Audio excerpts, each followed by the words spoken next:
Alright guys, so I stumbled across this little segment from The Hill that I think perfectly describes the leftist backlash against politicians like AOC. Yes, it's not just AOC dealing with the evil conservative white supremacists who secretly want to date her, right, according to her. No. A lot of the criticism that AOC is getting is from her own team, right? It's from people that are in her own political ideology. And we're not talking about establishment Democrats. We're talking about progressives. And that is what I'm going to go over in this video as Miss Sabrina Salvati, who's a leftist, what appears to be black woman, okay, is actually going to give the real reason why AOC can't be president. And it has nothing to do with the fact that she allegedly has a vagina and is a so-called woman of color, which is what AOC claims is the reason why she can never be president. So without further ado, let's go ahead and roll this clip. The AOC's fight for the future inside the issue, the New York representative opens up about rumors she could run for president in 2024 or 2028. Quote, I hold two contradictory things at the same time.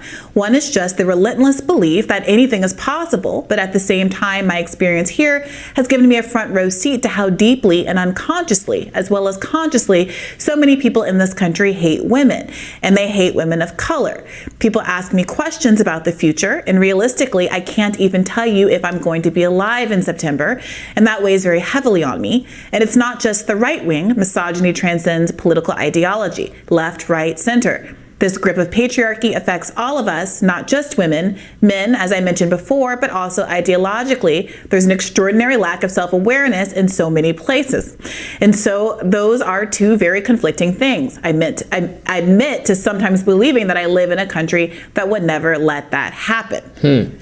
Joining us now to weigh in is host of the Sabby Sabs podcast and co-host of the Revolutionary Blackout Network, Sabrina Salvati. Welcome to Rising. Good morning. Thanks so much for having me on. Yeah, great to have you here. So, AOC for president, what are your thoughts?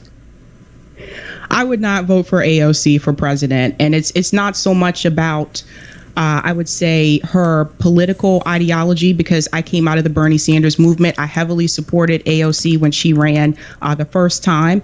My issue with AOC is I feel like she wants to be more of a celebrity and less of a politician. I would really like to see her organize with people on the ground. I feel like she has a large following. We could use that support, those of us who are organizing on the ground. And what I've seen from her, it seems like she just wants to go along with what the corporate Democrats in D.C. want. She's going along with people like Nancy Pelosi. We saw the switch from when she first entered Congress and she was protesting outside of Nancy Pelosi's office. And then she went from that to calling Pelosi Mama Bear. So it's very clear to me, I think she wants to be a career politician, which is... See, here's the thing. Even though these criticisms of AOC are from the left, okay, basically what she's saying in a nutshell is that AOC is not being progressive enough. And I disagree with AOC's progressivism in her socialist policies, obviously. But what she said at her core here about AOC is that AOC is not doing her job, right? AOC is more focused on being a celebrity than a politician. She's more focused on crying victimhood. Woe is me, I'm a black woman. People hate me because my skin color and I got a vagina, right? She's more focused on that than she is doing her job. I mean, quite literally, guys, this has been studied. AOC is one of the most least effective Congress people, period. One of the most least effective. Now, again, for me, that's a good thing because I don't agree with her policies.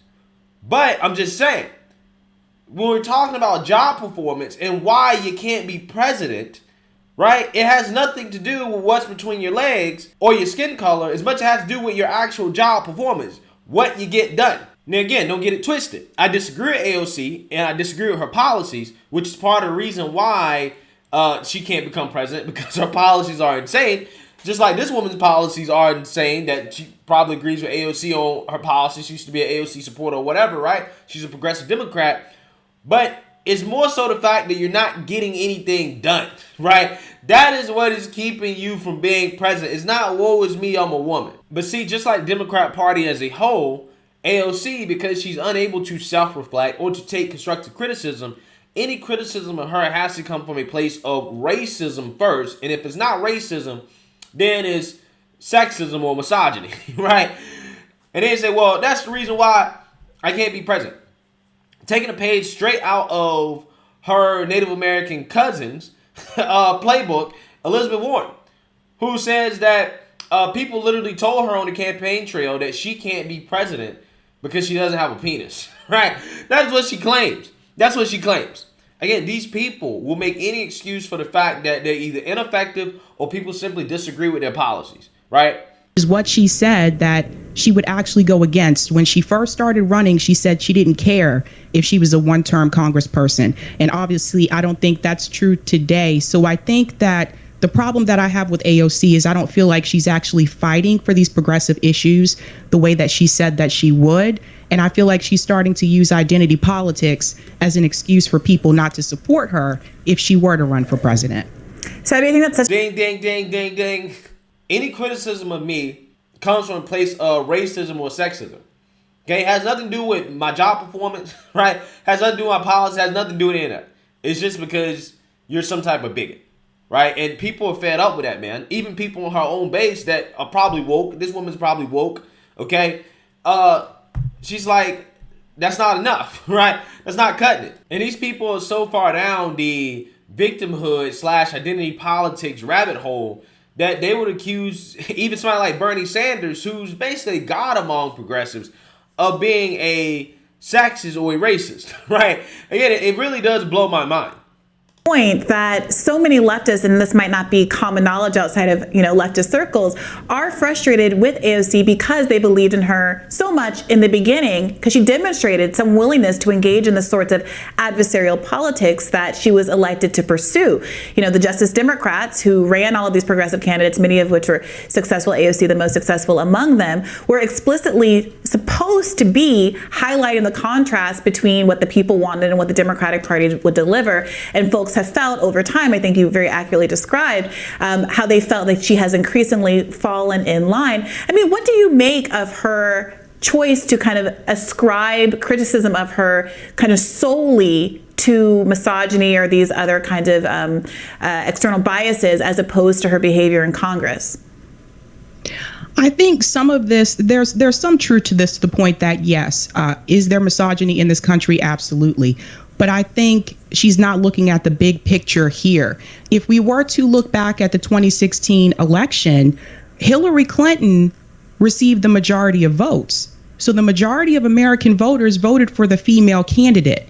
If we want to bring the color aspect into this as well, Barack Obama won 2 election cycles in a row. So I think if we did not have those examples to point to, I think maybe she would have some type of a point here. But I would point to someone in reference to a woman of color as someone like Michelle Obama. If Michelle Obama were to run, I believe that she would win. And I'm not a fan of Obama or Michelle Obama, but I believe that she would actually win. So I think that AOC needs to look at some of the things that she's done and realize there's a reason why people are particularly criticizing her.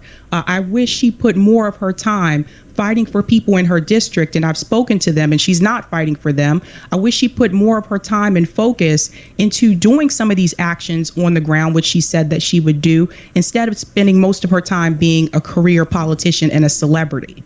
Yeah, and a victim, right? And a victim on top of that, right? I think that's the biggest thing, because she's not a victim. But like she said, I mean, you got Hillary, who, again, on record, has the most votes. Okay, got more votes in 2016, even though she lost.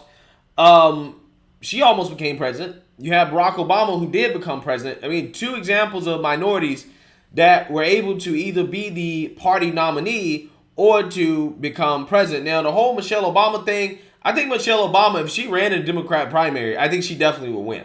Do I think that she would win a general?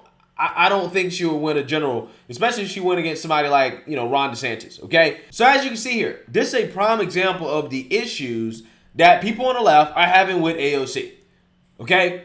They're saying she's ineffective, she's not getting the job done, and we're sick and tired of the woke victimhood politics. Woe is me, I'm a woman of color, that's why I can't get anything done, right? People aren't buying the excuses. Again, criticism of AOC are coming from the right and the left. And AOC says that those criticisms can't be because of anything except racism or sexism. But I wonder what her response would be to this so-called woman of color, who's also a progressive, who used to support AOC, and her criticisms. Is she a racist and sexist too? Which AOC would probably finagle some way to accuse her of that by saying that she's internalized sexism or misogyny because of the patriarchy, or that she's internalized white supremacy or something like that. AOC would find a way, but I'm just saying, this shows that, again, it's not racism or sexism is where the criticism is coming from. The criticism is coming from either people disagree with you politically, or the people that do agree with you politically aren't happy with your job performance. It's really that simple. And that is what is holding you back from being president, not what's between your legs and not your vagina. But hey, you know, the Democrat Party, okay, and people like AOC, they can't help but use victimhood politics anytime they get criticized because they're incapable of constructive criticism and self-reflection. So let me know what you guys think. Make sure you like, comment, and subscribe. Most importantly, share a Black conservative perspective. Peace.